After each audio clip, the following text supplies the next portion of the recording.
Welcome to back my new channel. আজকে আপনাদের সামনে একটি গুরুত্বপূর্ণ বিষয় শেয়ার করব।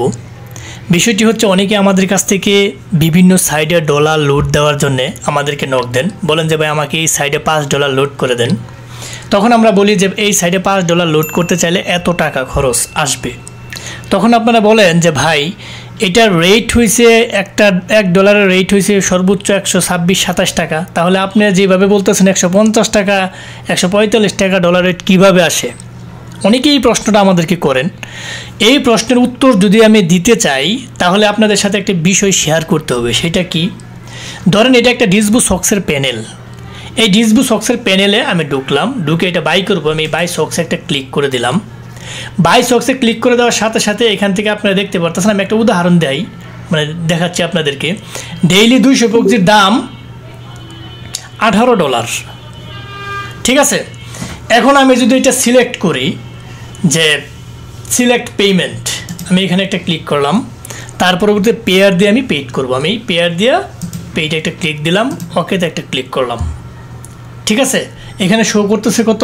$18। তাহলে এখানে শো করতেছে কত? $18। যখন আমি এটা পেইড করতে যাব, আমি এখানে পেইডে ক্লিক করি, দেখি অবস্থানটা কি দাঁড়াই। এখন দেখতে পারতেছেন কত? যখন আমি পেইডে যাচ্ছি তখন আমাকে এখানে তারা পেইড করতেছে। পেইড করার জন্য বলতেছে 18.18 সেন্টস। এই যে তারা অতিরিক্ত যে 18 সেন্টস, এইটা তাদের ট্রানজ্যাকশন ফি। এইরকমভাবে আপনি প্রত্যেকটা সাইডে যদি ডলার লুট দিতে চান, পেইড করতে চান, এইরকম ট্রানজ্যাকশন ফি কেটে নেই তাদের সাইডে। ট্রানজ্যাকশন ফি প্রায় সবগুলো এরকম ট্রানজ্যাকশন ফি কী করে কেটে নেই। এই যে অতিরিক্ত যে 18 সেন্টস, এটাকে আমার পকেট থেকে দিব? অবশ্যই সেটা আমার পকেট থেকে দেব না, এটা আপনাদেরকেই বিয়ার করতে হবে, আপনারাই পরিশোধ করতে হবে। এই কারণে ডলার রেট বেড়ে যায়, এটা হচ্ছে একটা কারণ।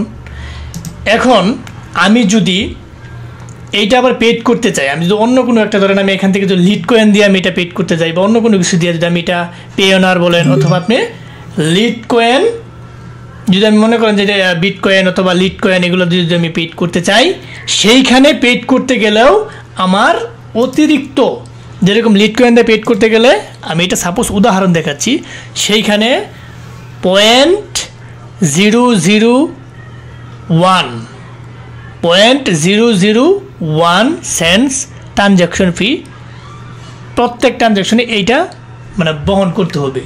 সো একদিকে তাদের একদিকে কি সাইডের ট্রানজ্যাকশন ফি নিতেছে, আরেকদিকে যে ওয়ালেটটা দিয়ে আমি পেড করব সেই ওয়ালেটেরও কি নিতেছে? ট্রানজ্যাকশন ফি নিতেছে। দুই জায়গায় আমার কি করতে হয়? ট্রানজ্যাকশন ফি বহন করতে হবে। এই কারণে ডলার রেট বাড়ে। এবং আরেকটা কারণ এখানে রয়েছে, সেটাও যদি মানে গুরুত্বপূর্ণ কারণ না, তবু এটা আমাদের হিসাব করতে হবে, যেহেতু আমরা বিজনেসে এখানে বসছি। এই যে আমি ধরেন আমি এইটা পেয়ার দিয়ে আমি এটা পরিশোধ করলাম, পেয়ারে কি ডলার এমনি চলে আসছে? নো, আমি কোনো না কোনো ওয়ালেট থেকে এটা ট্রানজ্যাকশন করে এখানে কিন্তু এনেছি।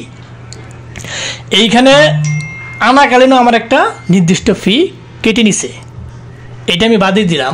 মূলত এই ট্রানজ্যাকশন ফিগুলোর কারণে ডলার রেটগুলো বেড়ে যায়, আর এটা আপনাদেরকে পরিশোধ করতে হবে। আমরা এগুলো পরিশোধ করলে তো আমাদের বিজনেস লস। এবং আরেকটা প্রশ্ন অনেকের থাকে যে ভাই সেম জিনিস, ধরেন রহিমের কাছে, আপনার কাছে রেট বেশি, রহিমের কাছে কম, এটা কিভাবে পসিবল?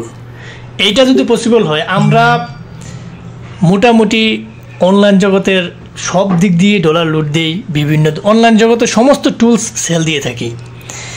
অনেকেই আছে যে রহিম খালি শুধু একটা প্যানেলই সেল দেয়, সে যদি 922 সেল দেয় 922, এবিসি পক্সি সেল দিলে এবিসি পক্সি, দুই একটা জিনিস সেল দেয়। তারা অনেক সময় ফেক ডলার ইউজ করে অনেকেই, 1 নাম্বার। 2 নাম্বার, তারা হয়তো বা কোনো না কোনো সাইডে মোটামুটি ভালো ডলার মানে সংগ্রহ করতে পারে। 3 নাম্বার হয়েছে অনেকেই ডিসকাউন্ট কুপন রেট মানে এগুলো থাকতে পারে। অনেকে বিশেষ করে ফেক ডলারের কারণে একটু রেটটা অনেকে কম দিতে পারে। আমরা অলওয়েজ রিয়েল ডলার দিয়ে পেড করি, আমাদের এখানে ফেক টেকের কোনো কারবার নেই। রিয়েল ডলার পেড, অ্যাকাউন্টের কোনো জামানা নাই, রিল্যাক্সে নিয়ে পোলাপানে কাজ করতে পারে।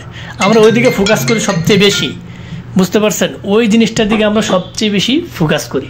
আর এইগুলোর কারণেই মূলত ডলার রেটগুলো বেড়ে যাওয়ার একমাত্র কারণ হয়েছে ট্রানজ্যাকশন ফি। এর সাথে আছে আরও ব্যাট কেটে নেই।